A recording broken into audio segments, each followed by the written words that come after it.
We are back, and I don't remember anything we were doing. It's only been a week, and I've already forgotten everything, and I can't see my keyboard because my microphone is further away because all of my audio settings are messed up. Anyway, what were we doing? Uh, right. Right, I even told myself the 3 things we had to do. I remember there were 3 things, so there's that. Okay, so we were supposed to hop back by Viraki? I don't know. That place. For some reason. We wanted to drop by Tuatha to see if we could pick up the Wild Goose storyline. And we wanted to get the Glytechnia missions. I think that's everything. I think. I forgot I had 100 million credits. Kind of makes me want to get a billion to see just if it would say, 1,000 million or a billion. I don't know. Oh, this isn't even the right place to go for that. It's Earth. It's Earth! Oh well.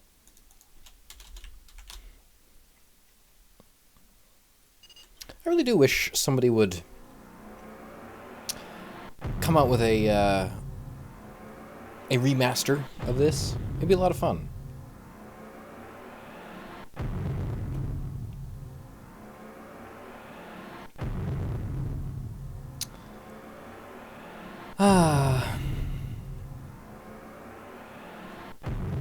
I guess I can just play this until I play Escape Velocity Nova. I guess I can just play this until I can play Star Citizen. Aww. Okay. Oh, that's right. We can't actually take these missions. That's right. Oh boy. March 26th. It is currently March 1st. We need to go to Shell. 3, 6, 9, 12. So 24. Okay, we can barely make this mission. Okay. I can't believe it takes 3 days to jump between systems. I need a faster ship. It's tempting to... Oh, all of my calculations were wrong for trade, too. That's why... Okay, that makes so much sense. That explains why I was spending money faster than I thought we were. I mean, it didn't matter, because I was still making a ton of money, but... Viking. But still, that explains everything. I didn't even realize that was a possibility. Okay. It's already March 14th. What is with this? Still no secondary weapons. I should probably buy some missiles or something. 21. Oh, we're not going to make it.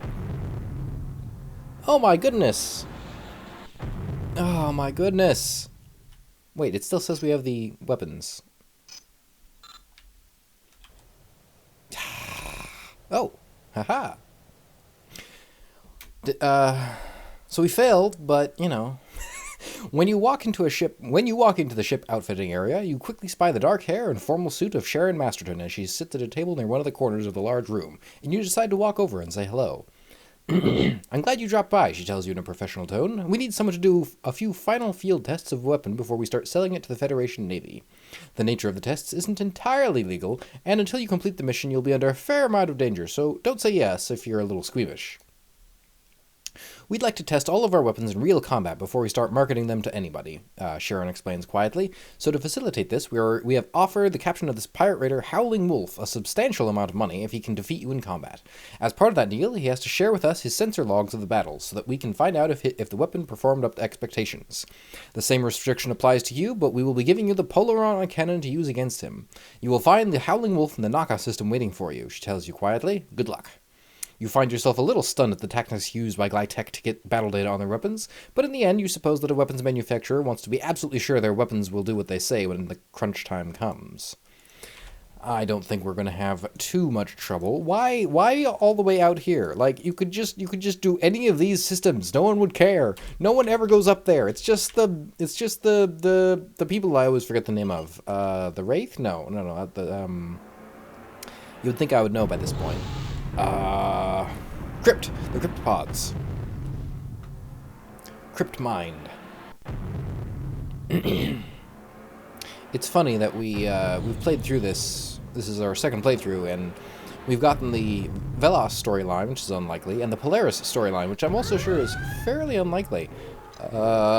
This guy.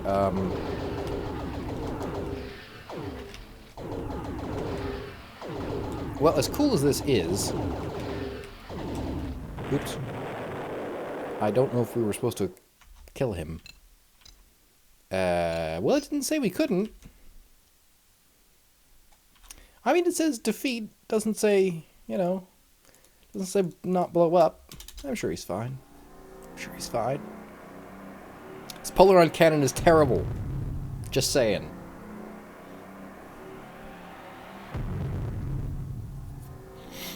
As long as we get to keep it, I don't really care, but it's terrible.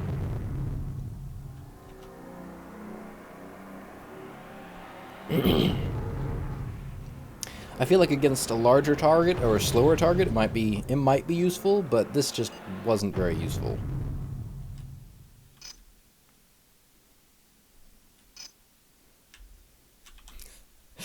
As soon as you land, a dozen or so engineers begin swarming all over your craft, demanding all your logs and taking all kinds of readings. Shaking your head, you comply with all their demands without comment until you see Sharon making her way over. You did well, she compliments you, but that's why we chose you for the mission. Keep an eye out, and we'll have more of these missions for you in the future. Hey! As you browse through... Yeah. Another weapon tested... This time we are testing a new etheric wake missile, she tells you quietly. We will be giving a missile launcher to you, as well as a few etheric wake missiles for it. Like last time, blah blah blah blah blah, Naka system, why, oh why, is it all the way over here? Like, no one even comes this far. No one even goes up that far. Like, you don't need to be quite so cautious, I'm just saying. Plus, anyone that's going up that way shouldn't be there anyway. Wow, we got to keep both of those? I mean, I'm not complaining.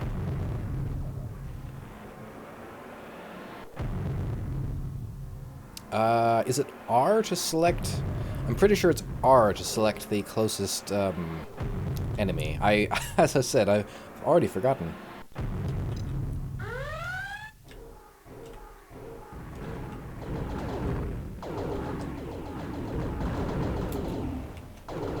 Nope, we're out. Okay.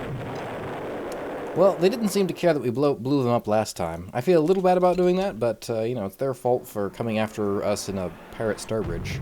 Like, seriously, I think I would be rethinking my contract if they told me, hey, you just have to defeat this guy. And, yeah. And then finding out that it's a, what is our... I don't remember what our ship is. I don't remember...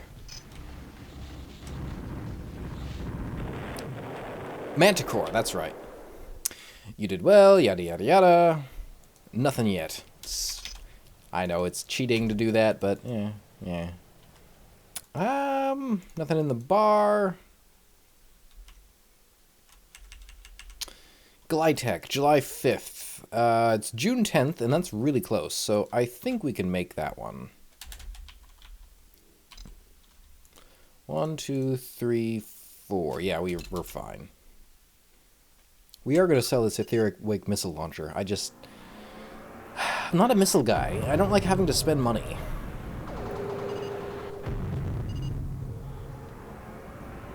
Seriously though, I wanted to have us have a playthrough where we were on the rebellion and with the wild geese. That's my ideal playthrough. I kind of see the rebel storyline as the canon ending. I also see, I see the Rebellion storyline as sort of the canon ending. I see the Velos storyline sort of as the, I don't know what you call it, but the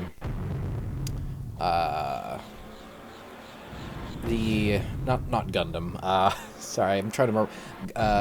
It's an anime I watched a while ago. I don't remember what it's called. Ending.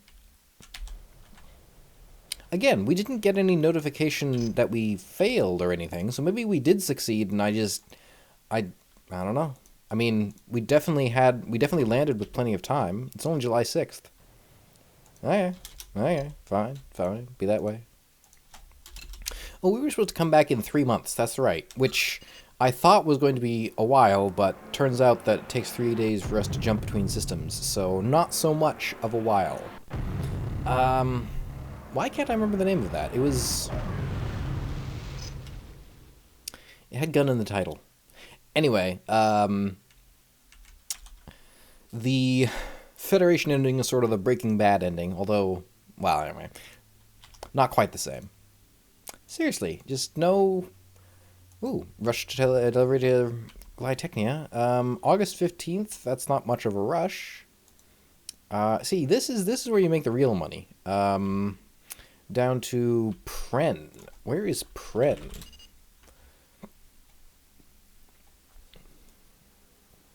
It's pretty far. Yeah, it's not too far, I guess.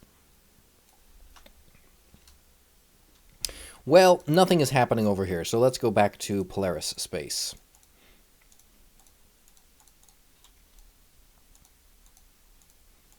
I believe this is where we were supposed to go. See, part of the... Oh, we forgot to sell off our missile launcher. Let's do that. Okay. Can we sell it off here? That's the real question. Does not look like we can. So let's head up to Glytech and try selling it there.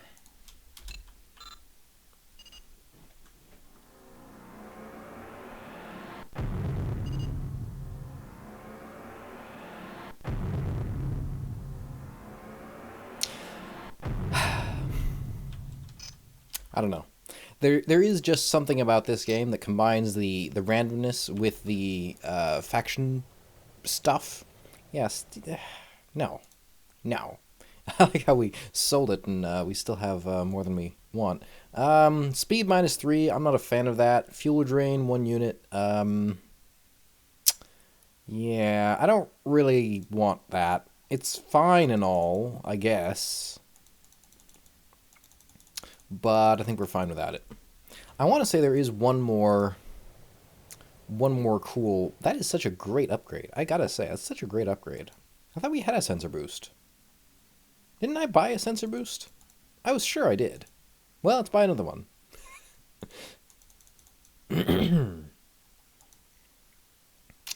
It's getting very, very tempting to start buying some mass retools.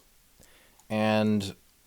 honestly, we could buy, how many of these? Turn rate? We could buy 10 of them, or 9 more, without negating our port and polish. Not yet. Not yet. Let's drop by Seoul one last time, see if the wild geese are crashing the bar, and if they aren't, then we're just going to give up this playthrough and finish off the Polaris storyline. We'll try next time. We will get that rebellion storyline somehow. I say confidently. Once again, we have no secondary weapons. Still. Maybe it's because we've already started... Oh, right, and we need to work on our bounty hunter missions. I don't actually know what happens... I don't even know what happens with that. I know that is a path to get on the Rebel storyline, but again, only a chance, only a chance. At least I think it's the bounty hunter missions that put you on the Rebellion storyline. We might try that. We might try that. I don't want to start from a shuttle again. Oh man.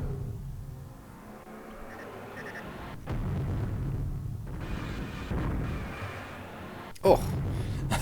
Just glancing blows, and it took down a quarter of our shields.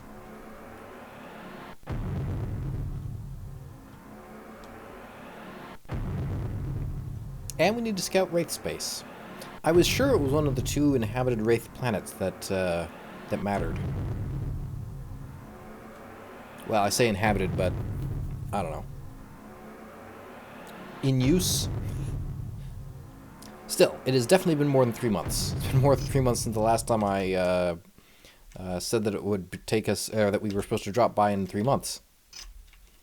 Plus, I think we get some cool weapons from these guys, eventually. Yeah. You are not surprised to be once more greeted by Pegina and Verliana when you step off your ship. After watching the sensor readings we have gotten from the Wraith, Vegeta begins in his quiet, somehow formal manner. We discovered that they were tunneling into hyperspace rather than wrapping hyperspace around them before moving. The end result is that they can enter hyperspace much faster than we can. Once we realized what they were doing, continues Veriliana in her exuberant fashion, we were able to begin experimenting and growing different organs to duplicate the effect. Would you be prepared to help us out with our experiments again? Why, yes, that sounds like it's going to mean that we don't have to spend 3 days going between systems. Thank you, exclaims Veriliana with grateful exuberance. We have grown a few tunneling organs and seeded them in different... That just doesn't sound great. And seeded them in different ships to observe their effectiveness. We have kept one here for you. When you are ready, go and grab it from the outfitting area. Once you have it, Pagina adds with bookish exactitude, if you go from here, head over to the Connia system, making sure you land on Port Kane so that we can get a grounded reading, and then return. It will give us enough readings to be able to safely adjust the organ to differing ship types. I guess we will see you when you return. It's kind of a... Oh, that's right. We could. Yeah. We do need to... Oh, actually, I think this is better. I think this is actually better than the... Yeah. These are almost worth it. So this gives us 10 tons of space. I guess getting one more wouldn't be the worst. I think this is actually more efficient than the soul ones. So we will buy one of those. We can cloak now. Not that I remember how to, but we can cloak if we wanted to. Then we got these. These are so difficult to give up on. Like, these are really, really good. Yeah. Really, really good. So, now we have to go all the way to Port Kane. I complain, but I guess it's not that far. Oh, come on. Why can't I? There we go. Okay, so it is September 18th. Is it C? No. Z? No. X? I was sure it was one of those. Preferences, key settings, cloak. U, of course. Oh no.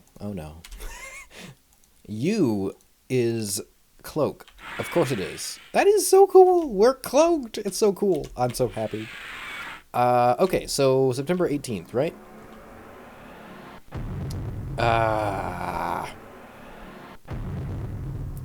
Still not... So what does that get us? Is that just the one that allows us to jump closer to the center of a system? Which I'm okay with, or maybe it lets us enter hyperspace faster. Like, it lets us... Well then. Lets us adjust and nope out of there faster. Which isn't the worst thing. Still, it wasn't very useful. As you go about your post-flight routine, you take special care to check out your new tunneling organ. It appears to be fine, and you can appreciate just how effective this little organ could be in terms of both combat and general efficiency. With a quick nod of your head, you decide to conclude your business here as quickly as possible. You need to get back to Verasay to return the information return the information that Pate and Varash there need to start mass farming of these organs. As I said, we are getting all of the cool outfit missions here. Glidetech and the Polaris. I wonder how Glidetech would feel if they knew we were moonlighting with the Polaris. Especially since it's kind of the opposite. That we're with the Polaris and moonlighting for Glidetech. It's like they give us a brand new experimental weapon, we go, I've seen better. And they ask about it and we're like, don't worry about it, it's fine. I'm sure this is a fine weapon. The range of this is really nice. The speed, not so much. You quickly go through your post-flight routine, knowing that all the Pate and Varash will be eagerly waiting outside your ship. You see, we didn't kick the Glidetech engineers off of our ship. We kicked the Polaris out of the ship. As soon as you finish, you step out of your hatch and they bow to acknowledge your efforts on their behalf. Pagina and Verliana come over as the many Paid and Verash begin swarming all of your ship, taking readings. Thank you once again, Pagina begins respectfully. This might have seemed trivial to you, but I assure you the ramifications of this technology are enormous. Yes, agrees Verliana, smiling, but it won't stop there. I already have a few ideas of how to use this technology in other ways. Keep an eye out around here. We may need you again. Well, okay, so... this is so tempting. It's so tempting. We can't get rid of the mass retools. I always forget about that. So every time you... yeah, it's non-reversible, which is silly. Why isn't it reversible? Let's go try scouting Wraith Space. There's got to be something over there, right? I was sure it was either this or this system. So we're going to head through there first. I keep meaning to check to see how close to the system center we can jump now. But maybe it's just being able to... yeah, it's that we don't have to slow down anymore. So the tunneling organ allows us to not have to slow down to enter hyperspace, which is pretty cool. It's useful, but... meh.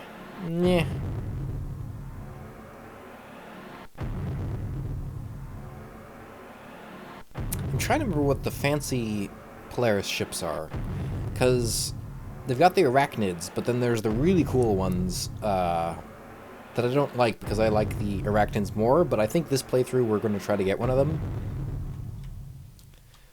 Oh, right, we pretty much are out of fuel. I forgot that that was a thing. At this point in the game, it really doesn't matter.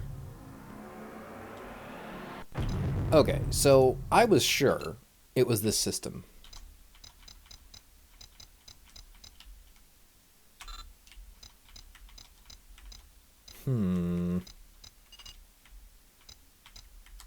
I didn't see what that said.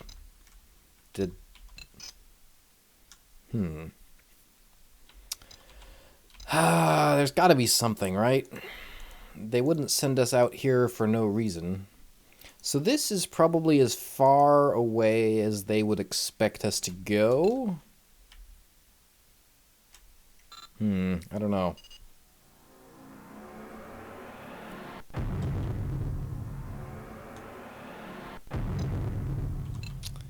Yeah, I just don't know.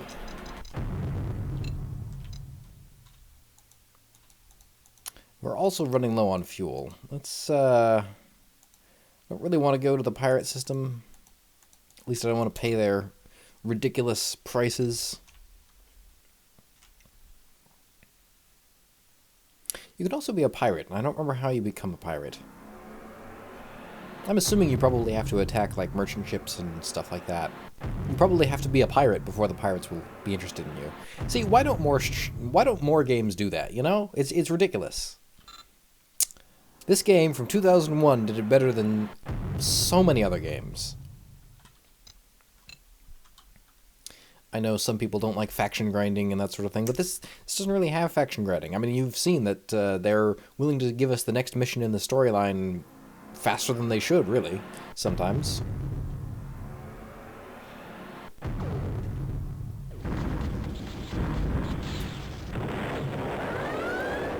Oh, go away. I guess we should sell off our medium... oh, that's 25 tons. They're not even that good. Yeah, 10 and 5. They're awful. Okay, we're getting rid of those. Horizontal booster, we want to keep that. Railguns are pretty cool. We might get one of those. Why can we buy this here? Why can we buy this here? That doesn't make sense. I mean, I'm pretty sure that... I think that the... okay, so how many do we want? We want... let's get 1,000. It's 1,000,000 credits? Oh. I guess we can buy 600. Fine. It's not very exciting. I was sure we already bought mass retool, so I don't know why it says we only have one. Something weird is going on. Oh well. Afterburners are kind of boring. Cargo expansions are boring. See, maybe this is what we should be getting. Like, It's worse, but it doesn't get rid of our mass or cargo space. I like that these are weightless, but you know.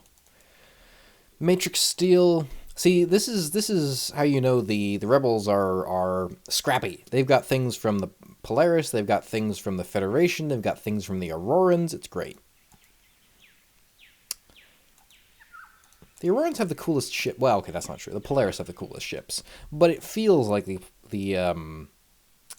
Aurorans have the best or coolest ships, and that's the important part.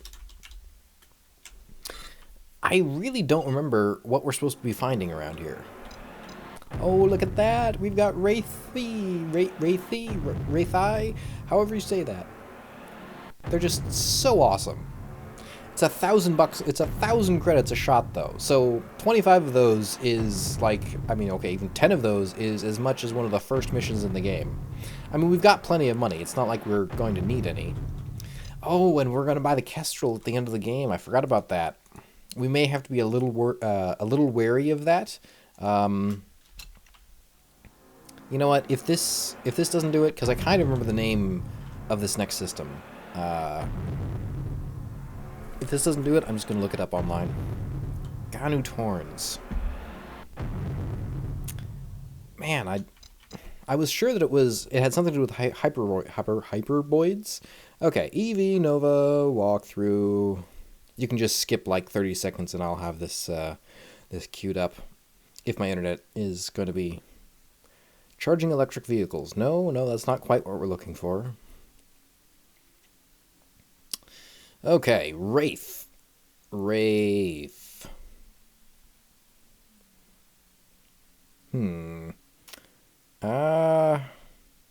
Haven't gotten there yet. Okay, there we go. Scout Wraith Space. Travel to... Well, it doesn't say. Fantastic. So I don't know what we're supposed to be doing. Where could we go? You know where we haven't been? We haven't been to Korea. Because I know there's some... I'm pretty sure there's some tie between the Rebels and the Polaris. I just don't know what it is. So we're going to go to the Korea, and then we're going to go back to Polaris space. I can't think of anywhere else we need to go. And then if we haven't figured it out by then, I don't know what we're supposed to do. Oh my goodness. Well then. And already our Wraith outfitting is paying off.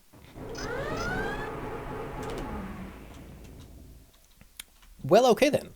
You are greeted by several armed guards when you land, and a vaguely familiar man wearing a general's uniform. I am General Cade Smart, he introduces himself. We have scanned your vessel repeatedly, and I believe that at least some of your technology is Polaris in origin. You nod, careful not to move overly much, as the soldiers and their weapons trained on you look ready to fire at even the smallest untoward twitch. If you are a friend of the Polaris, then we have no argument with you, he continues quietly, but I must ask you to leave. This station is an outpost of the rebellion against the Bureau of Internal Investigation, and although we have no desire to start any other conflict, we must maintain our security. I apologize for treating you in this way, but I'm afraid that if we are to succeed in our war with the Bureau, we have little choice. You are bundled back on board your ship and left alone. It does not take much deduction to realize the Polaris will want to hear of this. Wow, Korea doesn't want us to land there anymore? That's interesting. I don't know what this has to do with the Wraith, but...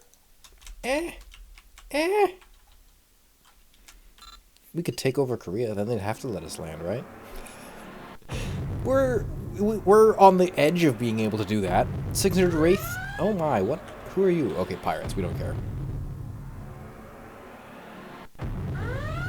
Oh my goodness. Anti-fighter version. How boring. Yeah, at this point we can take on pretty much anyone we want to. One-on-one at least.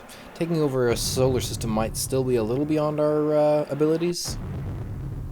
Okay, being able to jump faster is kind of nice, I'll admit.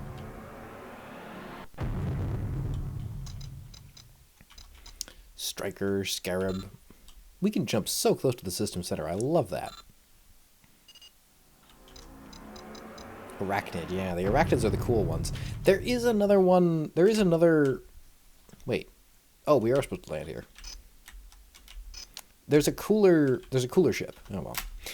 You are greeted by the auburn-haired Muranda in what looks like her official black robes when you land. Her official black robes. We inducted 20 new Muhari, she explains almost sadly when she sees you eyeing her robes quizzically. Now they, too, must try to wipe aside our shame. You eye her askance, wondering what could cause such a happy, ebullient person to become so melancholy. The Mahari caste is the most shameful of castes, she tells you in response to your unspoken question. We were born as a result of the Civil War. We enter our caste because we cannot make it into any other. We must serve all other Polaris wherever we can, but we have the overwhelming duty of standing in judgment over our fellow citizens if necessary. We are the faithless service who must betray our masters for a perceived greater good. That is why we wear black, as a mark of our shame, and to remind us that despite any powers we might have, we are not worthy to call ourselves Polarans. But enough about us, she explains, her smile returning to her face again. What did you find out in the nether regions of the universe? You quickly recount the events of your landing on a station called Rebel 2 in the Korea system off to the west of Wraith space. What does this have to do with Wraith?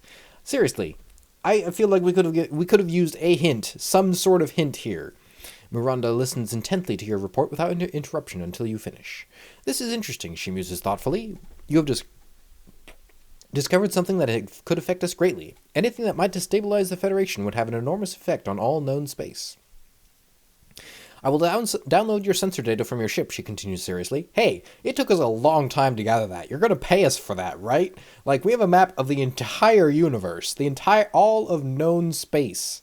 Anyway, and transmit it to the Council on Kellar-E for them to have a look at. Once they have viewed it, they will come up with some sort of decision regarding a plan of action. And then we may have to get things rolling pretty quickly. Keep an eye out around this place, as I may need to urgently contact you at some stage. Not in the bar, apparently. So we're going to go see if the Viraki have any... I hope that's how you pronounce it. The Viraki have... Hey, it's my birthday. Have any jobs for us. Hopefully I'll still be around at this time in the world.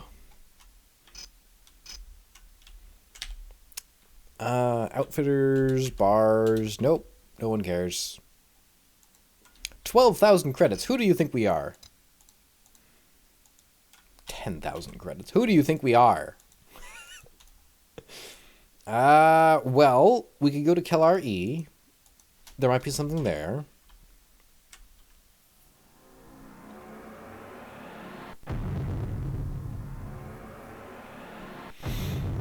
Could also head back to Glytechnia, see if they have any... There is another synchronicity. That has a name. That means it's important.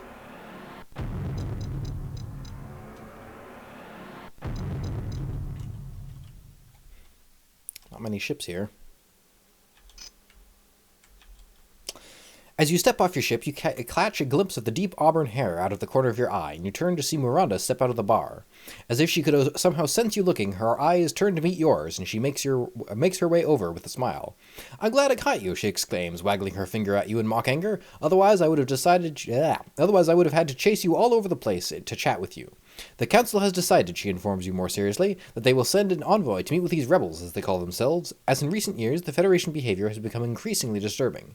If nothing else, we might be able to learn of a few places and find out more about what is actually going on inside the Federation hierarchy. And there are no prizes for guessing who's the new ambassador, she continues, waving her finger at you again. Unfortunately, this ambassador needs a lift, and she was wondering if you would be kind enough to offer her one. Sure.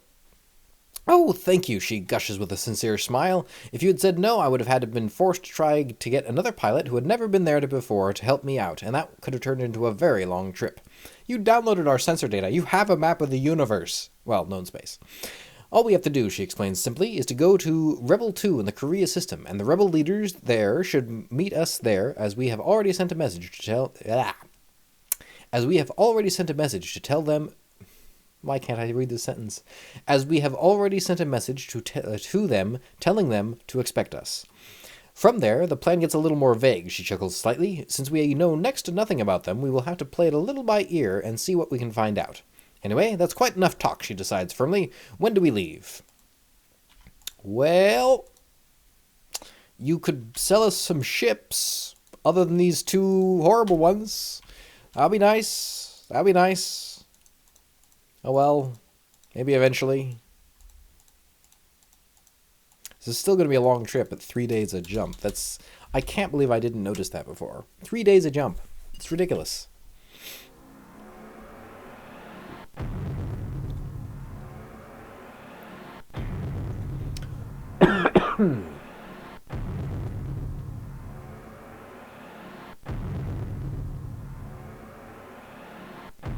See, the thing is, you could hire things, or you could just capture ships. And if you capture ships, then you don't have to pay them, because they're just yours.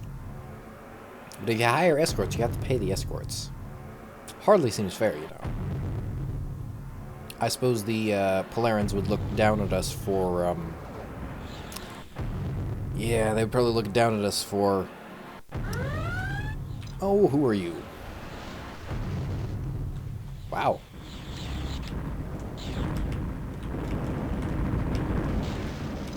Oh dear. Please get us out of here.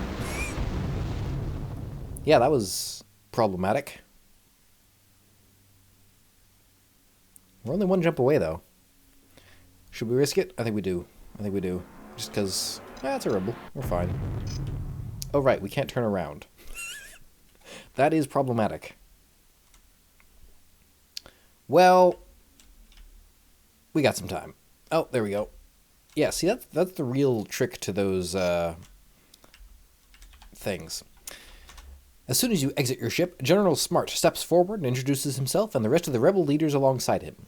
You suddenly remember where you have last seen him before, recalling back to the early days of the last Auroran War, when the Federation was getting massacred due to the incompetence of its military leadership.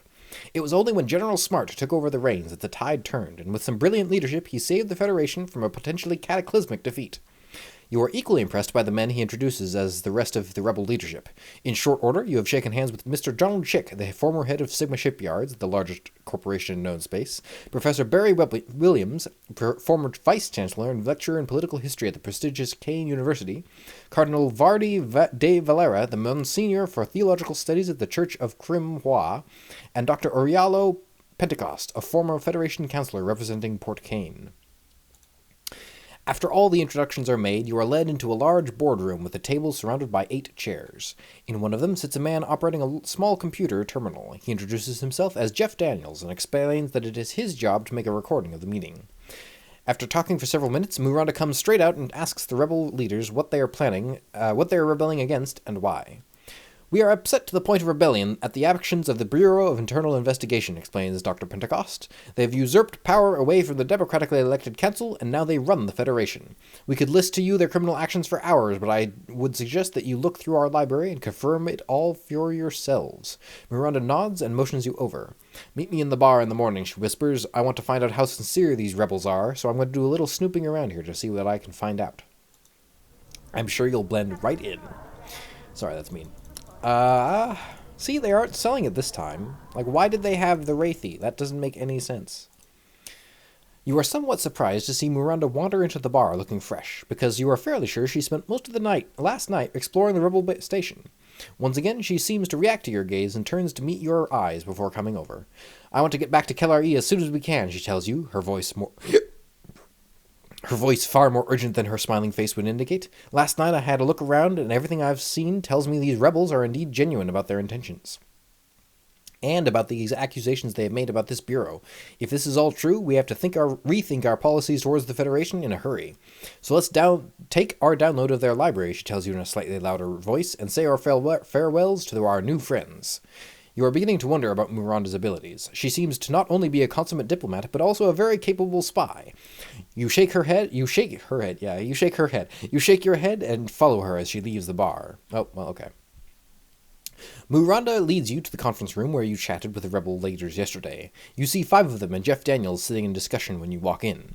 What you have told us is very disturbing, Miranda informs them without preamble. We will be returning to Polaris space immediately to inform the Council of the events here, and they will no doubt begin investigating your allegations against this Bureau of Internal Investigation and the Federation in general. If, as a result of our investigation, we find that your accusations are justified, we will recontact you and may offer you our support. That is all we could ever ask of you, replies Dr. Pentecost. Would you like a copy of our library file on the Bureau to aid you in your research? I have already obtained a copy, Miranda shrugs at... I have already obtained a copy. Miranda shrugs at their surprise. Our technology is far more advanced than your own. Oh, well. Well. In that case, Dr. Pentecost replies politely, we thank you for taking the time to meet with us. And now we head back. A lot of back and forth. Ooh, you can see our reputation has dropped with the Federation because we've started being chummy with the... Oh, man, we can't even go back to... Well, fine. Well, fine. Yeah, all of our reputation with the Federation has dropped to no convictions rather than friendly or whatever that. Yeah, good citizen. It will be that way for a little bit, so we may have to give up on our. Oh, what? Stop.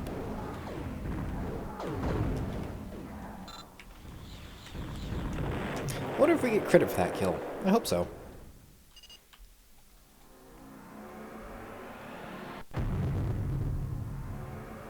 You know, I named this ship the Duke of Earl 2 in the expectation that we would be getting more than 2 ships in the entire game.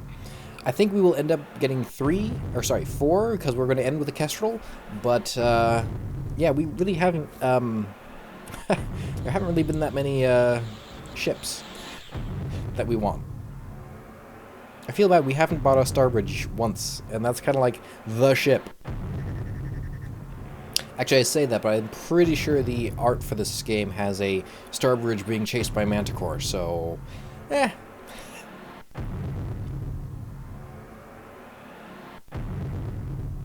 One jump short.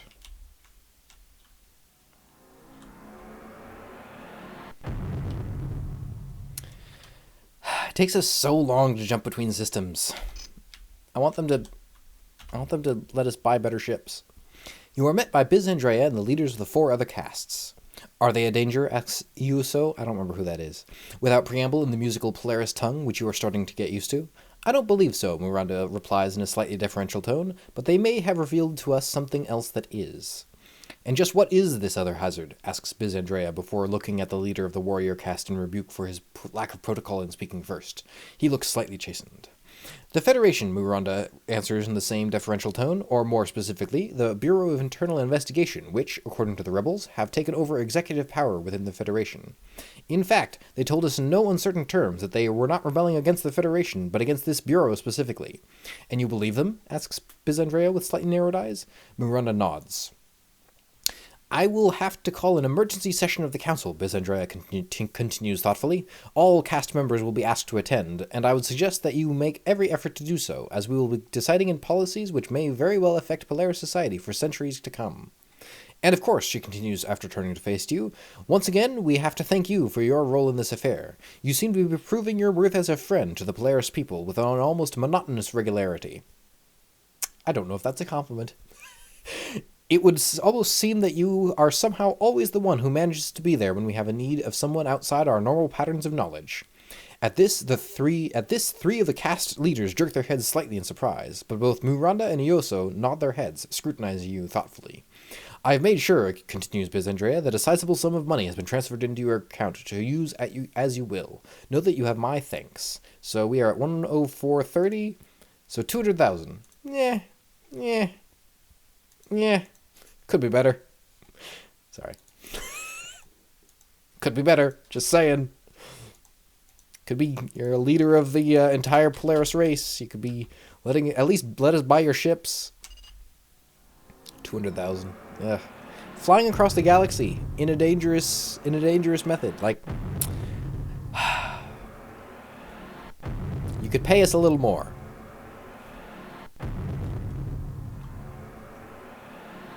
Well, I wanted to go land on Glytechnia, but we may not be able to anymore. When you step off your ship, you are slightly surprised to see Miranda standing not more than 30 meters from you, chatting to a similarly sable-garbled man. sable-garbed man. You again get the eerie feeling that when both Miranda and her fellow Muhari turn to meet your gaze, as if they can somehow sense your eyes on them. Miranda grins and makes her way over. "How's everything going?" she asks cheerfully. You mutter something non-committal, to which she laughs before returning to her companion. "I've never met anyone quite so close-mouthed before. This is Muevlin," she continues, indicating her fellow Muhari. "Muevlin, this is... we'll call you Orihara for now." You cannot help but notice not only that Muevlin, but several members of the worker caste in the area look surprised when Miranda introduces you as Orihara. Muevlin needs to get to Port Kane in the Kania system, Miranda tells you without further explanation. Can you get him there? If you haven't already guessed, Miranda explains seriously, we are sending out feelers into the Federation space to turn up anything we can on this bureau. The sooner we get people in place, the better. Miranda starts to get up to leave, but you stop her with one word. I can't say it. Orihara, you ask quietly? Muevlin grins slightly and looks away, but Miranda looks at you for a moment, obviously contemplating something. If you are going to be moving in and out around the Federation, she explains somehow sadly, you will need to be known by something other than your birth name to protect your identity in the event that any of our people are caught. And somehow, I think the name will come to fit you better the longer you wear it. As she walks away, you realize that her you realize that her somewhat cryptic response brought up more questions than it answered. "So, when do we go?" asks Muevlin, breaking your train of thought and bringing you back to the present. Well, that's not what I wanted to do. I wanted to take missions from these people. Hey, give us missions. I want cool tech. Oh well. Even more of them do not like us. Or no, I guess that is the same amount. Just feels like... No, it's definitely more. It's definitely more. Yeah, we're going to have to wait until this Polaris storyline plays out before we can really head back to Federation space. The Bureau is insidious.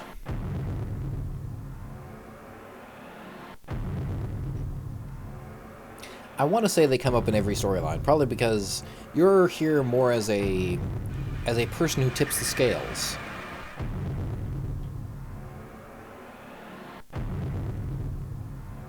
Whether that's for the Velos, for the Polaris, the Aurorans, or the Federation. Okay then. This could be going better. Yeah, this could be going better.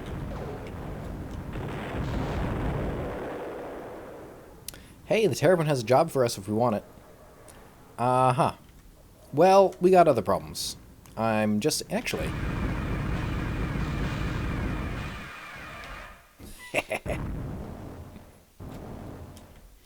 Yeah, take that. Well, on the downside, we have basically no shields left. On the plus side, it does appear to just be this one... Nope. Okay, we got more. We can probably take them if we're very, very careful. Our shields are just starting to come back. Actually, that might be a hypergate, not a ship. Yeah, it looks like it is a hypergate because we're not selecting it when we get closer. So, we can land. Over the course of the flight, you get to know Muevlin quite well. Oh, you know what? We should have just cloaked. Oh well. Over the course of the flight, you get to know Muevlin quite well, learning a lot about his life and the Muhari in general. He tells you that the word Muhari literally translates as servants of all, but that the Muhari think of themselves as meaning casteless, as they are the casteless caste. You learn that Muevlin originally trained as a Varash in his youth, but failed the final tests to become a fully fledged member, and so began his training as a Muhari. You are very surprised to hear that it took him slightly more than 5 decades to complete the training to finally become a Muhari, but when he tells you that he had to train to be conversant in physics, chemistry, laboring, engineering, biology, medicine, all forms of trade, mathematics, soldiery, mechanics, police work, intelligence, and counterintelligence, law, diplomacy, and all forms of combat, you begin to realize why, but no Muhari ever goes on to master any particular discipline. Oddly enough, the Muhari serve as judges over the Polaris so that disagreements cannot get out of hand, as they did at the start of the Polaris Civil War several centuries ago. It surprises you to hear that someone speak so sadly of having to stand in judgment over his peers. It seems to you that the Muhari have a deep-seated sense of shame at their shortcomings, and at being placed above the other Polarans. Perhaps this, and the fact that any Muhari must give aid to any other Polaris if asked, and in fact many Muhari spend their lives wandering about Polaris space helping wherever they can, was an intentional effort on the part of the people who originally created the Muhari to keep them from ever abusing their position of power within Polaris society. Meet me in the bar in a few hours, Muevlin tells you after thanking you for your help in getting him to the Federation. I need to make contact with other Muhari posted here before I can give you a return message to take back to Muarharo. That is a mouthful. That is a mouthful. After wandering the station for a few hours, you enter the bar, and after a couple of moments peering around, you spot the jet-black hair and light blue eyes of Muevlin sitting at a table not far from the door, wearing casual Federation-style clothes. Tell Muranda that I have made contact, he says after you exchange greetings, and that so far nobody has heard anything detrimental about this bureau, but plenty about these rebels. But we will continue looking into the situation more deeply, rather than relying on media reports for our intelligence. Also, pass on that in all probability, he continues quietly, I will have to call for further Muhari to be brought to the Federation in the future, to liaise with Muhari in different areas of Federation space. And finally, he finishes sincerely, I wanted to thank you again for your help. You are becoming known throughout Polaris space as someone that can be turned to at any time, Orihara. I'm going to go get something to drink. Okay. Oh my goodness. As he shakes your hand, you ask him if he can tell you anything about the name Muranda gave you. There's something of a legend behind you now, he smiles quietly, rising from his seat, and there's an even bigger legend behind the word Orihara. But I do not think it is my place to inform you of it, and I doubt any Polaris will do so for similar reasons. Well, thanks. Thanks. Do not worry, he tells you in his reserved manner. In the time, the legend of Orihara will be revealed to you, and you will understand how much it means and why you now wear the name you do. As he walks away, you shake your head, realizing that without saying much, Muevlin has raised your curiosity even further about the name you have been given. It appears there is some sort of story behind the name Orihara, and that it can be somehow applied to you. I didn't think I needed more water already. You shake your head again, deciding to ask about it further when you get to your destination. Oh, weird. I wonder if it's because we're now Orihara rather than Lepsis Magna. Still can't land at Rimshot, though. I don't want to go all the way back. Let's try landing at Rimshot. Maybe we can get into their good graces again. Or not. Or not. Or not. Yeah. Okay.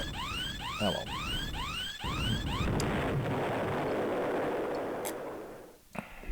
I forgot that was going to be a problem. Right. Here we go again.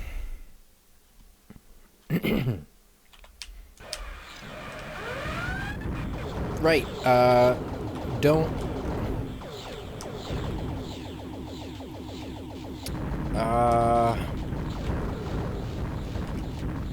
We might be able to get out of here. Yeah, I think we can get out of here. Let's hope we can jump somewhere useful, though. Yeah, not having to slow down to jump is quite handy. It looks like we're going to be okay. It was just taking off Mars. I don't want to go to Mars. It was just taking off from Port Kane. That was the problem. Let's head to the bar. Nothing there. Not surprising. Sorry. I don't know why talking is not as difficult as it is reading. Probably because there's always something more to say, and when I'm talking, I can just sort of stop whenever I want. Wait, we're already there? Okay. Oh, 93,000 credits. Oh, this was not worth it. Okay. Still.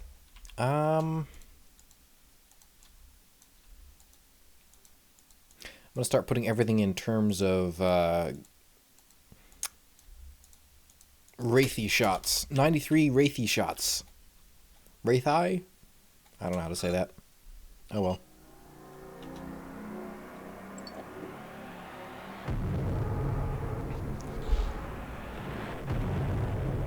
I hope I'm centered. I probably mentioned this before, but I can't actually check because whenever I Alt-Tab out of this game, it stops working. Oh my! I guess Port Kane still doesn't like us. Seriously, just leave us alone.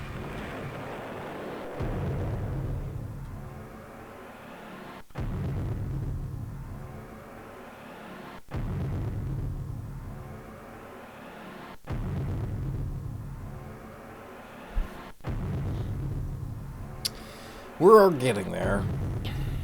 And eventually we will be allowed to buy the better ships, I think. I hope. One can hope. Come on, I want the cool ships. You step off your vessel to be greeted by a young woman wearing the normal black robes of a Muhari, but with a grey collar.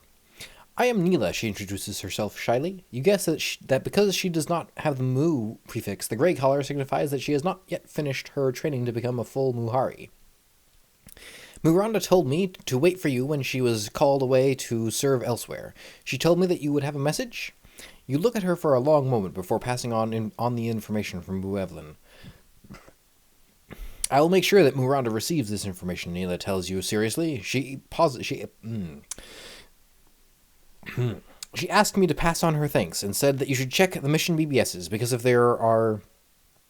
more Muhari need to be taken to Federation space, she will post news of it there. As she walks away, you cannot help but smile at Miranda's absence. You wonder if she somehow arranged to be somewhere else so that she would have so that she would not have to avoid She would not have to avoid answering your questions about being called Oirihara. Okay, fine. Yes, it is. That is what it said.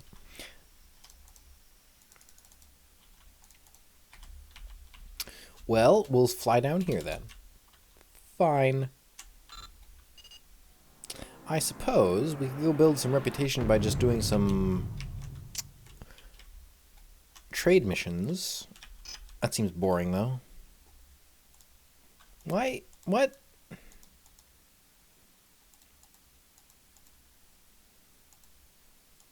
Okay, so this is the experimental one. This is the official one. So we're going to sell this and buy the official one. I wonder if it's better. It's probably fine. It might be worse. Yada, yada, yada. Okay, fine. Muevlin, take him around the galaxy. Got it. This way we can stop at Kellar E and see if we can buy some ships.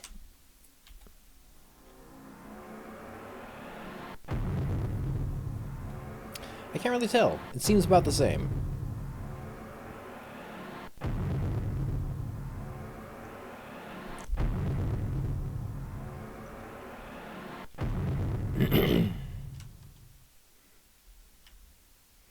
Someday, we will be able to buy the better ships. Someday. That day is not this day.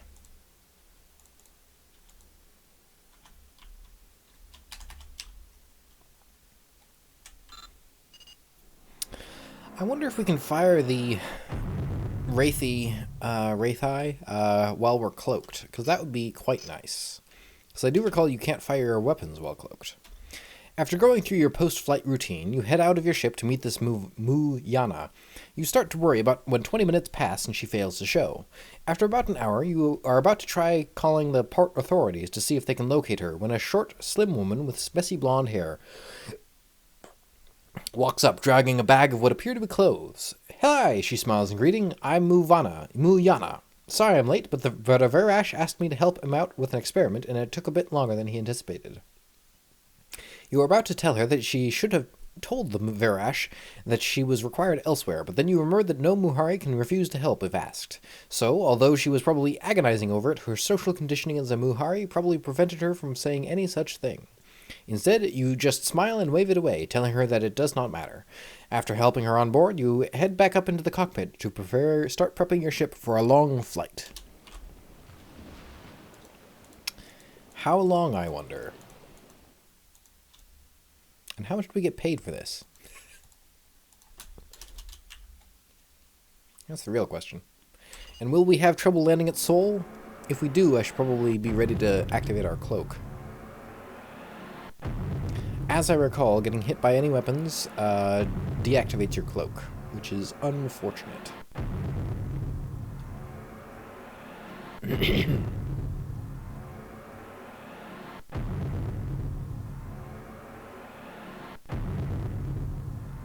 I've been thinking I want to try reading Lovecraftian stories.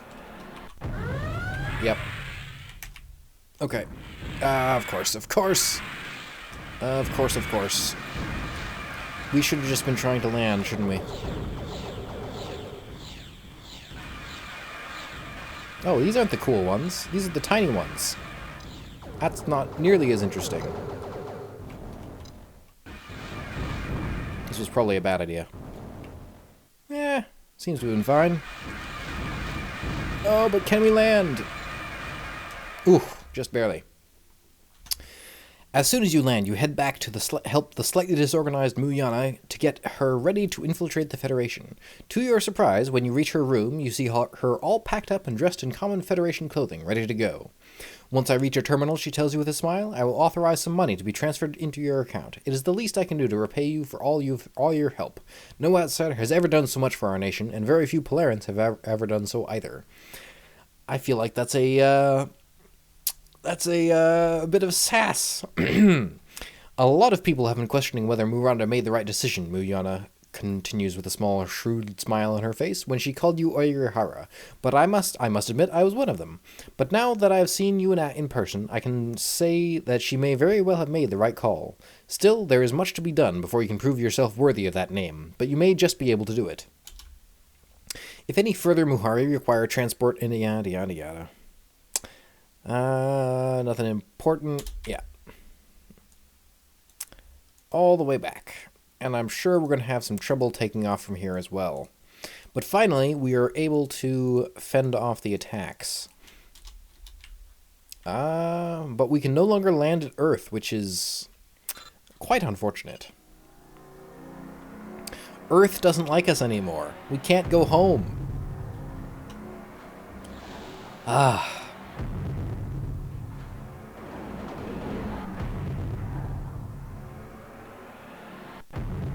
And we can't use the Hypergate network, which is a little frustrating. I can't remember how you get that. I wanted to say... I mean, do you have to be part of the Federation to use it? I don't remember. You might. You might.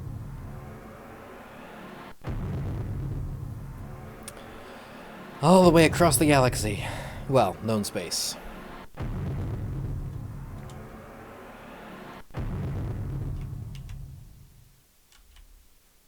And I don't even know that this is the right place to go. Well, I was hoping to get some... Okay, so now that we know that the Wraithy aren't the cool ones, we're going to sell them off. Because I really did think they were the cool ones, but they aren't. Ooh, multi-jump organ. Ooh. Yes. Yes. Change direction in hyperspace, allowing for multiple jumps to be performed as if performing a single jump. Multi-jump 10. Multi-jump 10. Yeah, that increases our abilities significantly, because let's just do a little test here. March 24th to March 27th, but in one jump. So it's not quite as efficient, but in one jump, we have jumped most of the way across the galaxy. Well, sorry. Most of the way across Polaris space. That makes everything so much easier. So much easier. I don't remember this.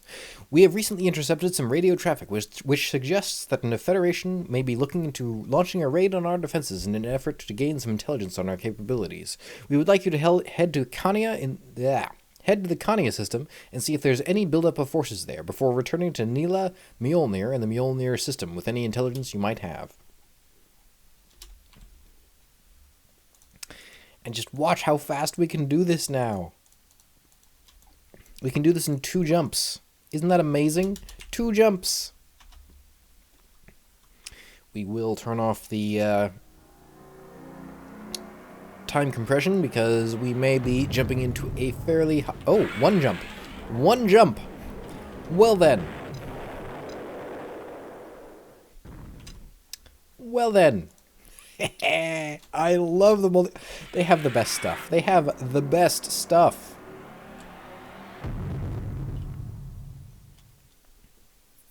And they weren't mad at us, which made our job so much easier. As soon as you land, your hatch is opened and a grey-cloaked Nilkemoria warrior bursts into your ship. It appears the reports of the Federation probe were accurate, he begins seriously. Apparently they either saw you and tailed you to the system, or they were coming here and left not long after you did. Regardless, they are about to jump into the system. We could certainly use your help, Captain Lepsis Magna, he informs you quietly. And are you prepared to help defend the Polaris people? Sure. Can we buy your ships? Somehow, he nods approvingly. You begin to fit the legend more closely the longer you stay amongst us. Meet us in orbit, he finishes, and together we will show the Federation that we will not be treated in this manner. If you survive, return here and you will be recompensed. Well, that's kind of you, I guess. We're going to, yeah, we want those things. We're going to, head in cloaked. You did not need our help. You did not need our help. I'm just saying.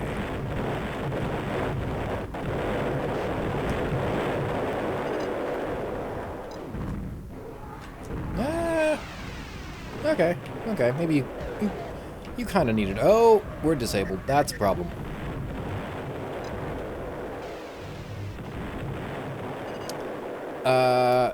Yeah, greetings is great. I kind of needed help, actually. Oh no. Oh no. Well, this is a problem.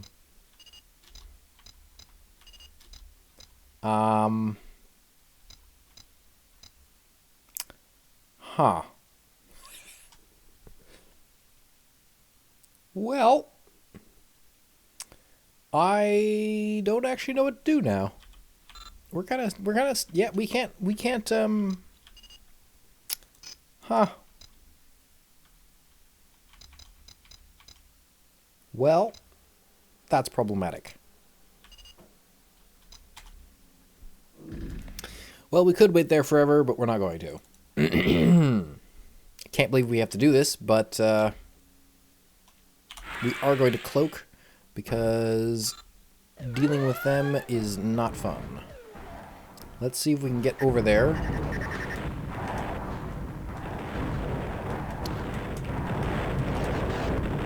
Jump in behind them. Oh my goodness, look how fast that happened.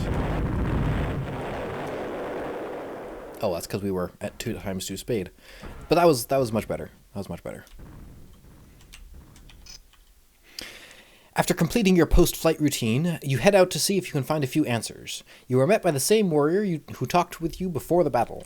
Do you realize, he asks rhetorically, that you are the first outsider in around 6 centuries who has helped us defend our borders? Maybe what they are beginning to say about you is true. Regardless, he continues speaking more directly, the Polaris give generously. No, not really. Give generously to those that help them. Your account has had a total of 100,000 credits transferred into it in payment for your courageous services. Well, except that's like 1 outfit. Barely. Sometimes. That's not generous. I'm just saying. With that, he bows and begins to move away, but it turns back after taking a few steps. I am honored to have met you, he says almost nervously. If you do become the one spoken of in legends, I will be a glad man, for you have a good heart. As he walks away, you find yourself left with more unanswered questions than ever. Yeah, prophecies, man, prophecies. It's never great. Oh, but the multi-jump organ, it's the best. It is the best. It makes everything easy. I love it. Look at that. Look at that. Oh, everything is better now. Yes, we are. Upon exiting your ship, you are greeted by Pagina and Veriliana. Veriliana has come up with a new design. Pagina begins with in his quiet, somehow formal manner. Wait a minute. Isn't this the... Old cloak... Oh, a new cloaking... What?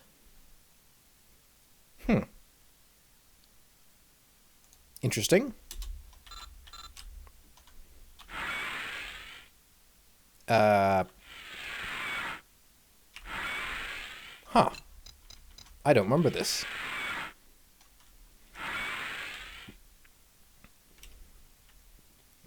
It seems to be about the same. Wait.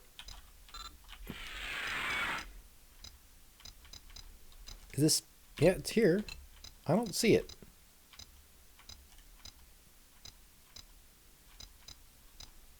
So it must be this thing. Because I don't see it popping up on sensors. Man, I don't see it at all.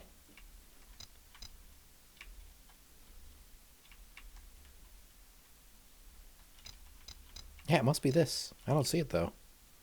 Are we supposed to be able to see it? I don't know. I'm a little confused. And where are these things? I don't see them on the map either. Well, let's hope that's enough. Too far... Oh. Well, fine. Yes. One of these guys is probably it. Nope. Missed it again.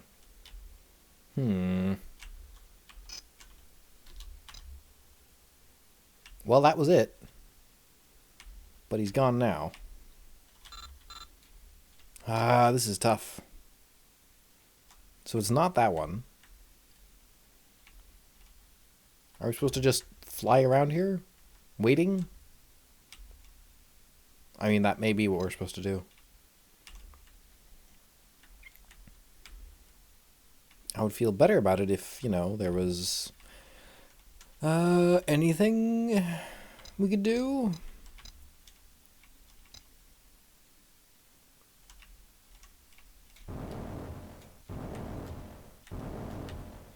Hey, there it is. Did we just really have to fire at it? That's ridiculous.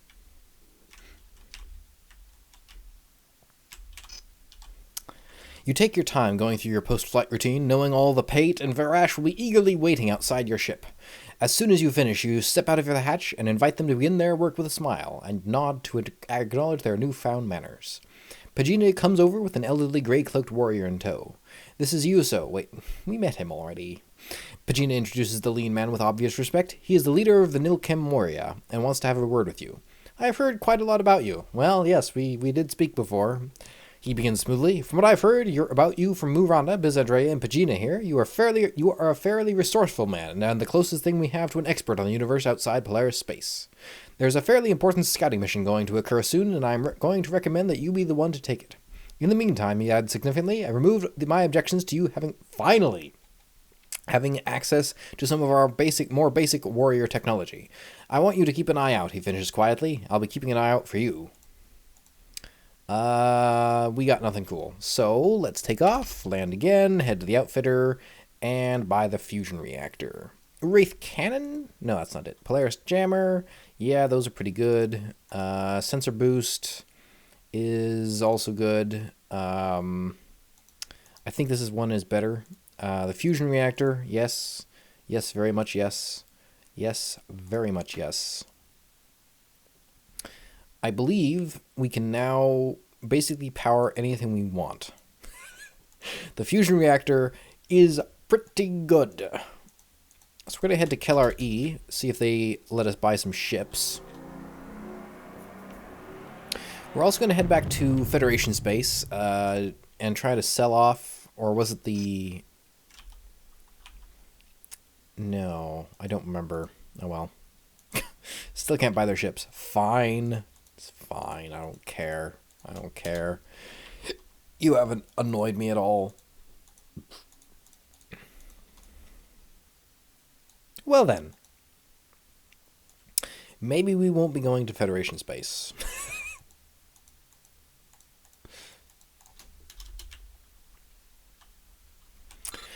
Rumors have been spread about us by the Bureau of Internal Investigation. How nasty. Oh, right, I forgot. It takes no time to jump now.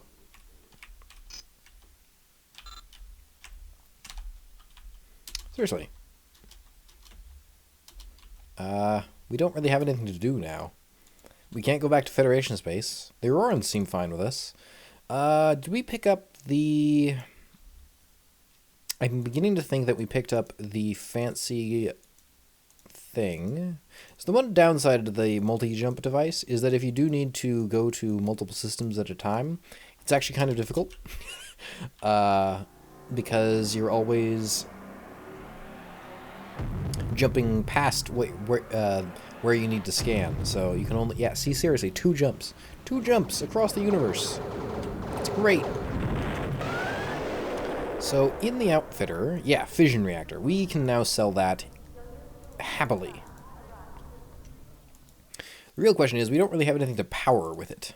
Until the Polaris give us access to their technology, we don't really have anything we want to spend on it.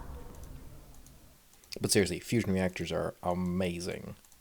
It's weird that those are considered hyper-advanced, since... we have fission, we can make fission reactors now, and fusion isn't that far away. Like, it's kind of crazy. 2 jumps!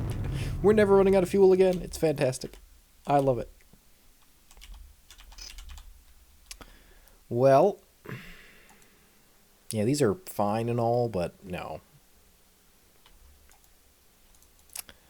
Oh. I guess we could go to Muhari. There might be something there.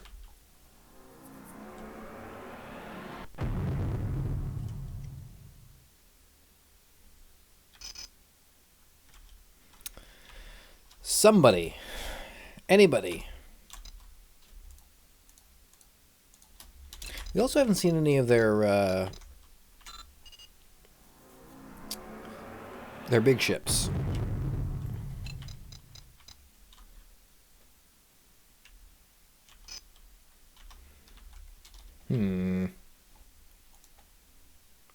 Oh.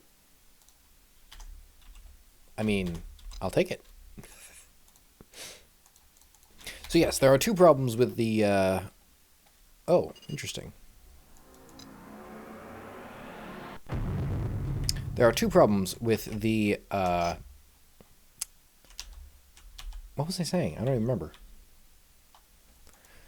Well, we still have the cloaking organ. I don't really know what that got us. I'm sorry. 1 million credits? Wow. Drops shield. Oh, of course it does. I forgot about that. Another Muhari. But now it's going to take us like 2 jumps. Since there are some missions which require a certain amount of time to pass between them, it actually makes it quite difficult to have enough time pass once you get the multi-jump organ. It's kind of amusing, if you ask me. As soon as you open up your hatch, you are greeted by an intense-looking gentleman with inky black hair and incisive ice-gray eyes. He steps forward and shakes your hand. "I've heard a lot about you, Orihara," he begins with a kind of intense casualness. "All of it good. Thus far, Muranda's naming you has proved right." You look at him for a moment to gauge his temperament before asking him if he can enlighten you about the importance of this Orihara business. He looks at you for several seconds before replying. "No, I don't think I can. Man, he tells you quietly, I want to give you every chance of proving yourself worthy of the name given to you, and I don't think you could do that if you were forewarned and forearmed. Not that I actually know much about the trials to come. The future is far too fluid, and prophecy is such an imprecise art, not even the Velas have even mastered it completely. In the meantime," he asks, changing the subject, "when do we leave?" Ah, people. When do we leave? Well, I'm sorry, I can't tell you that. That would affect the future, or some such. You wouldn't be prepared for the future if we told you when we were going to leave the station. Yeah. Okay, fine. You know what? We'll fight you. I don't care.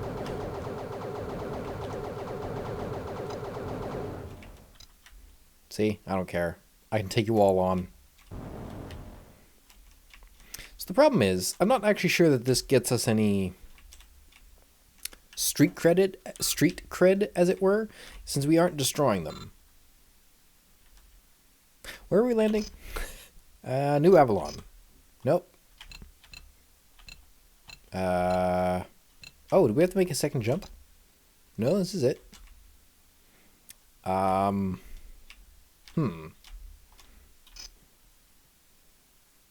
New Babylon. Oh, that is New Babylon. I'm sorry. We are going to board this ship. It did say that it had a distress call for us.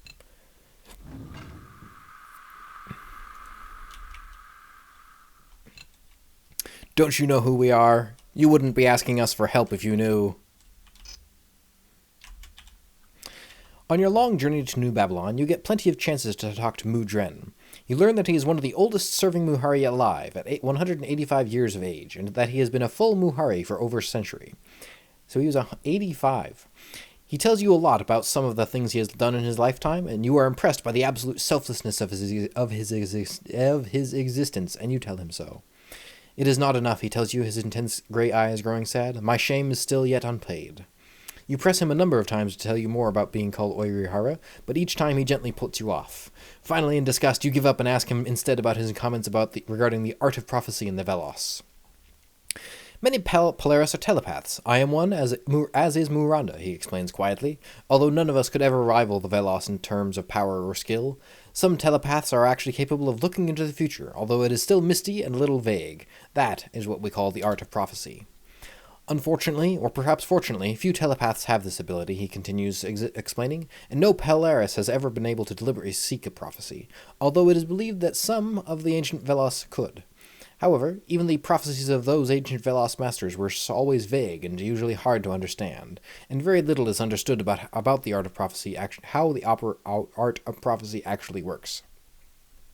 The Pate have been studying it for centuries, and thus far seem no closer to an understanding than they were when they started. Mu Dren shakes his head slowly with a quiet smile, as if quietly laughing at the nature of life. When you finally get to New Babylon, he helps you with your post-flight routine, before shaking your hand and saying goodbye. Thanks for your help, he tells you with quiet sincerity. You have become something of an irreplaceable resource with all your skills and experience. I think that you will yet prove worthy of the name Oirihara. You know, I wish you'd stop telling us that, if you aren't going to tell us what it means. Tuatha still likes us. I'm just saying, wild geese are great guys. One jump. You picked the right ship, man.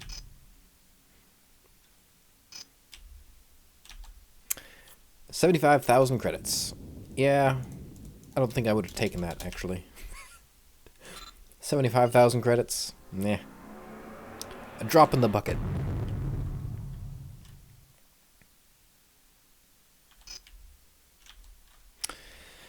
Ah, the wild geese. We're never going to get them. Would have been nice. We're never going to get them. It's a pity. So we are now going to go across the galaxy in like 2 jumps. I cannot express how much I love being able to do this. 2 jumps. That was it. That was it. I love it. Well.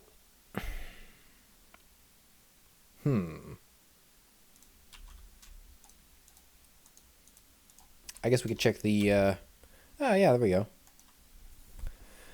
I don't really feel like it. Fine. Hey! Message from Miranda. In the past, I have occasionally gone into the Federation myself to scout for various things, and whenever I found myself drawing a blank, I would always go see one man who somehow would, without fail, push me in the right direction. His name is Eamon Flanagan, and he is the leader of the Wild Geese, a mercenary outfit based on New Ireland in the Tuatha system.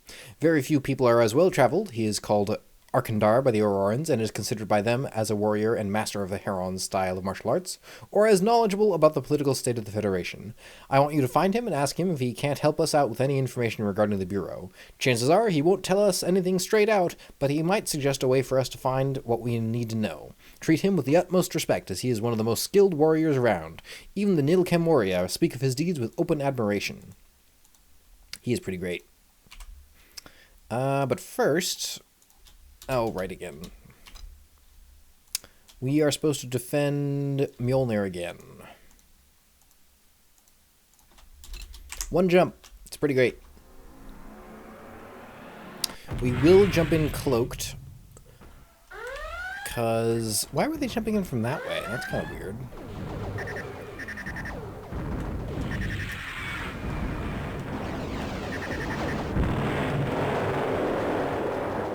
Oh, this is bad. This is bad. We are so ionized. You get too confident in your abilities and bad things happen.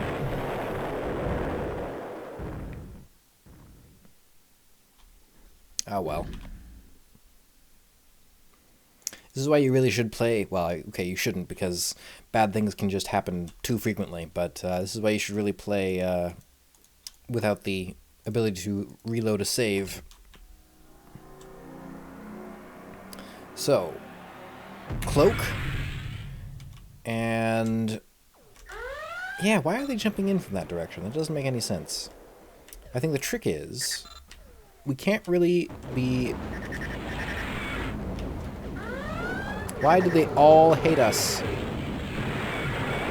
Oh, okay, it's gonna be all we can do to get out of here. But hopefully, the rest of the Polaris... My goodness! Just stop! Okay, yeah. We're fine now. Everything's fine. We're completely ionized, but we're fine.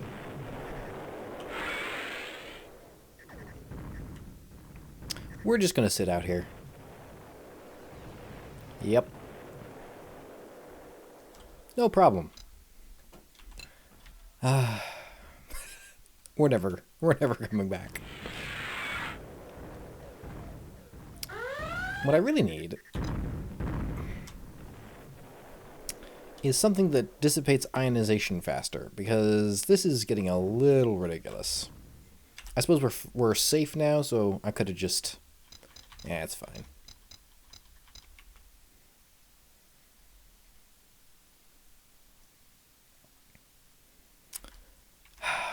There's got to be something we can do about that ionization problem.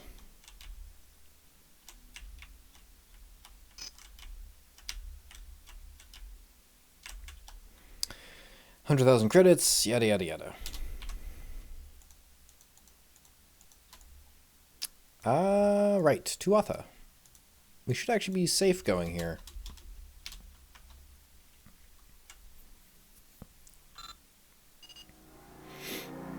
Can you imagine when we get the Kestrel?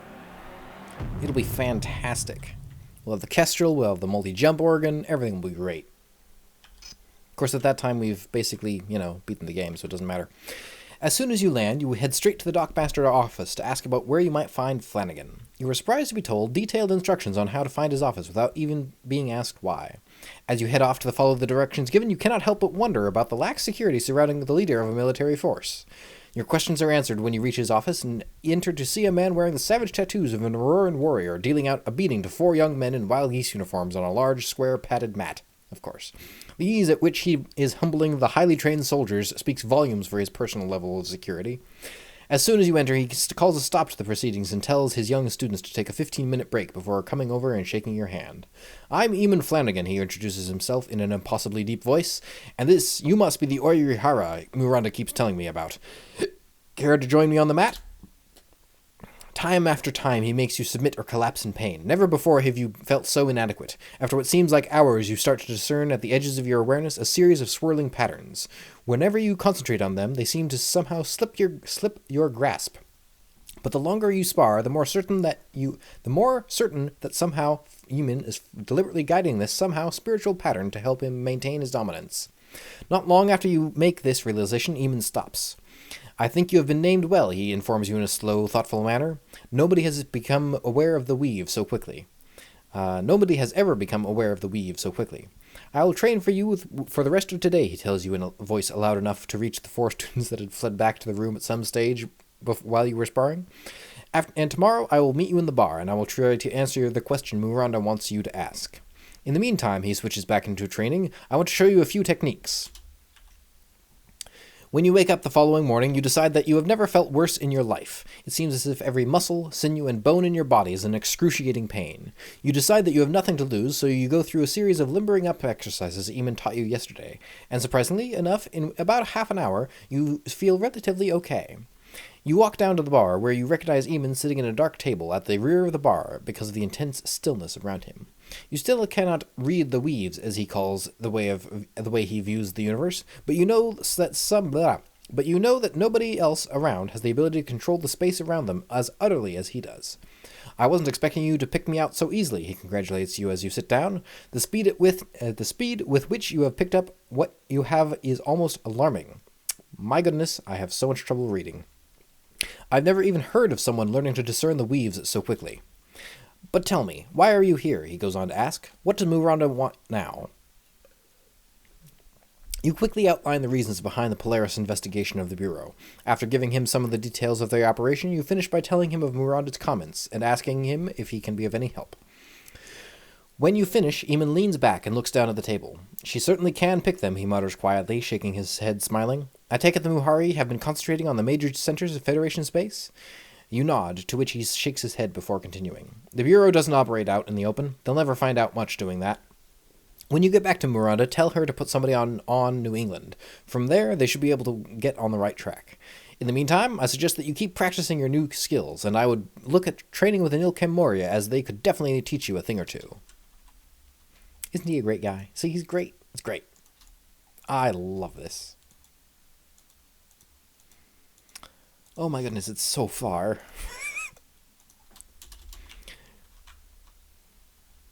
That's why that multi-jump organ is so important.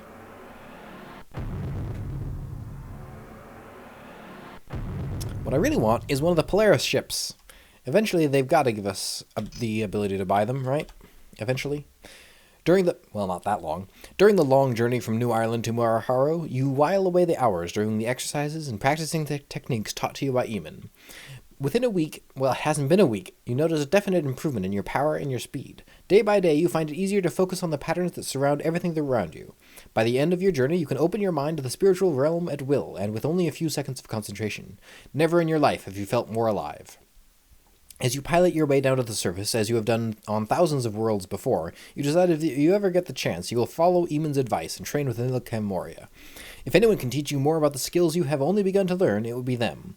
Now that your mind has been opened, you want to explore much further into this new universe that has been shown to you. When you land, you are met by Miranda's dark hair and pretty face.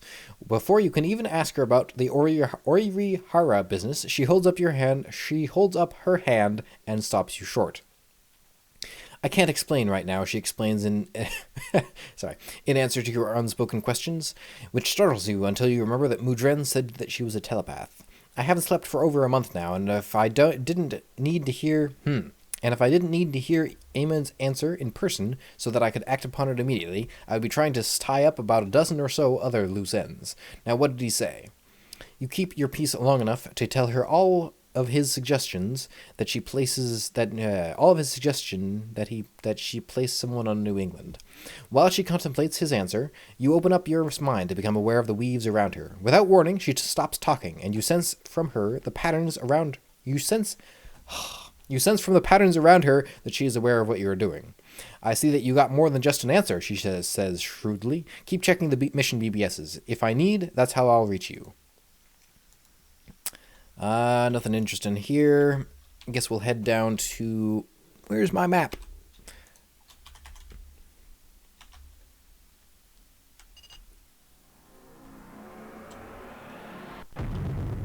See, the problem is the normal missions around here just don't pay nearly as much as the missions that you get in Federation space do. The Polaris space just doesn't seem as well fleshed out as the other as the other ones do, which is a little sad. Flanagan, yada yada yada, Auroran ships, okay. Oh, that's right, because, yeah. Fine. Fine, I don't care. I believe, if I recall correctly, this is a fairly tough fight. This may take us several attempts.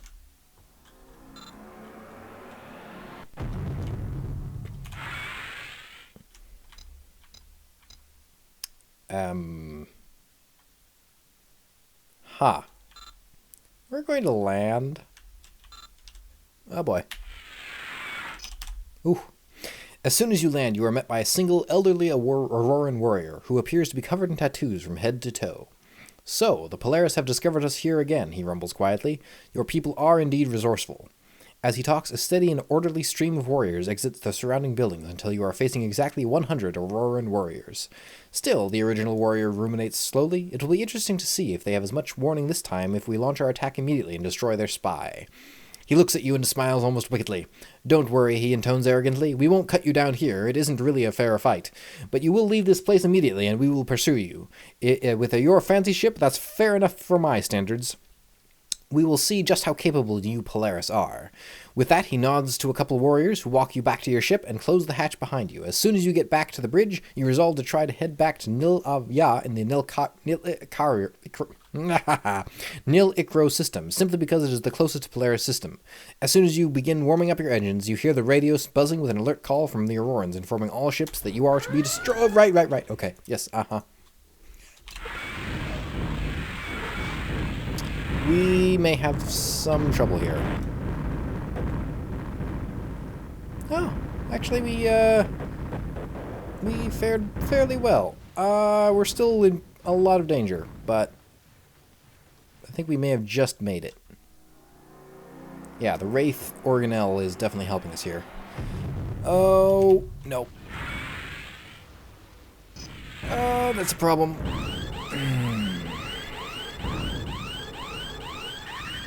If I'd remembered to cloak faster, I think we would have been fine. Or if I'd jumped to a system deeper in Polaris space, I think we would have been fine. But I guess not.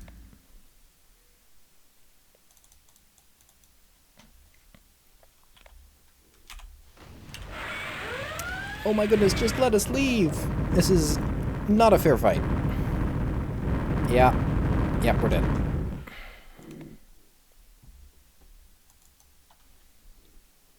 Okay, here we go. Our ship is too slow for this. Also, I'm fairly sure I got the wrong... oh my goodness, this is...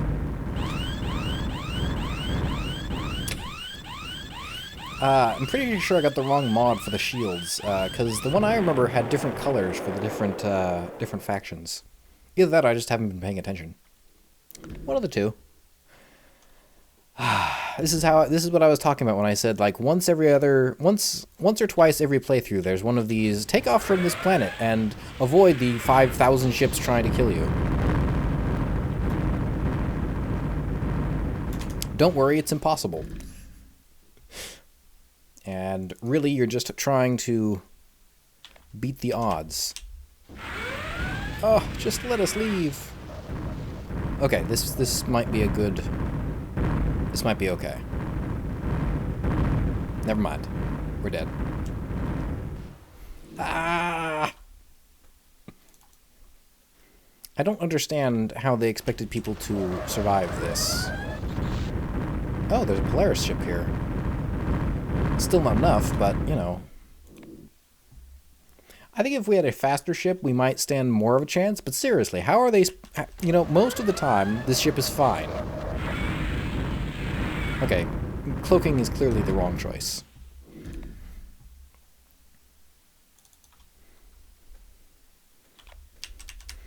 Come on. Come on. Come on. You know, with our...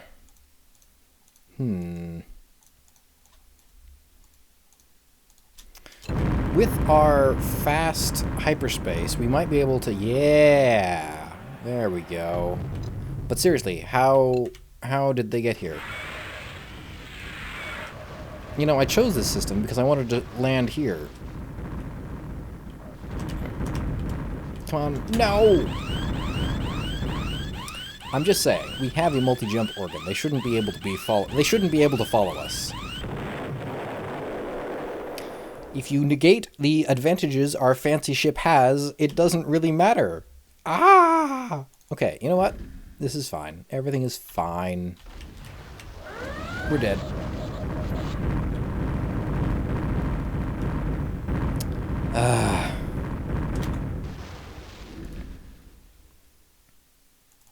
It's tempting to buy a actually faster ship. Okay, we might be okay, given the number of Polaris here. No, it's not okay. Okay, yeah, we're done.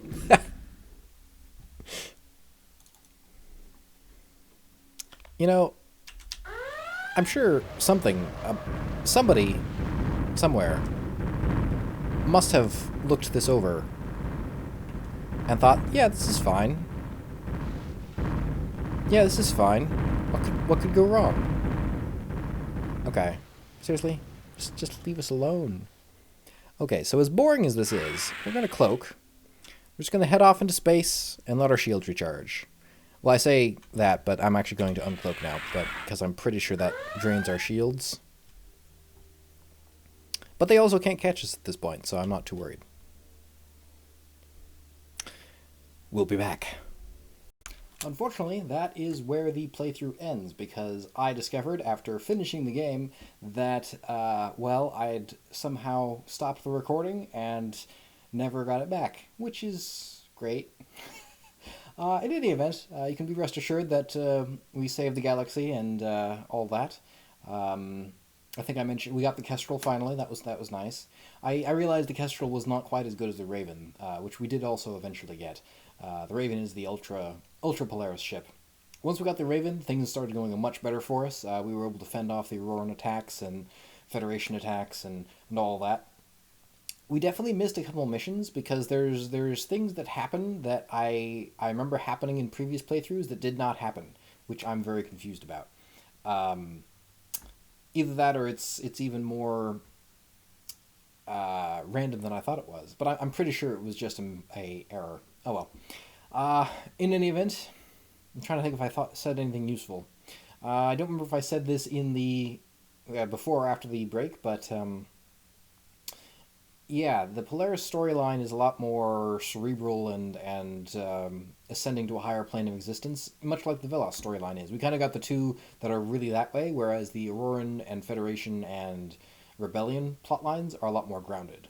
I don't think about it. I don't actually know what the sixth one is. I would assume there might be two Auroran storylines. I don't actually know. In any event, they both of the Polaris and Velos ones kind of remind me of the Gunbuster style of anime, the high-minded sci-fi of the 80s, made by total nerds, which I love. Anyway, thank you for watching.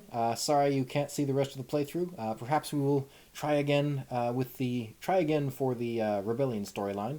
And the Wild Geese, which we still didn't get, even though those are supposed to be like the easiest ones to get. I'm pretty sure the Rebellion storyline, again, I don't remember if I said this already, I'm pretty sure the Rebellion storyline is like the canon ending, or at least the most canon ending. Oh, right, and the other thing I mentioned was that a lot of Polaris space kind of feels unfinished, because there's a lot of stuff there, but not a whole lot of stuff to do, and I feel like that's because you always start in Federation space, and Federation space is right next to Auroran space. So Auroran and Federation space is pretty well fleshed out with missions, whereas Polaris space, they're always supposed to be like these distant people, so you don't really learn about them as much.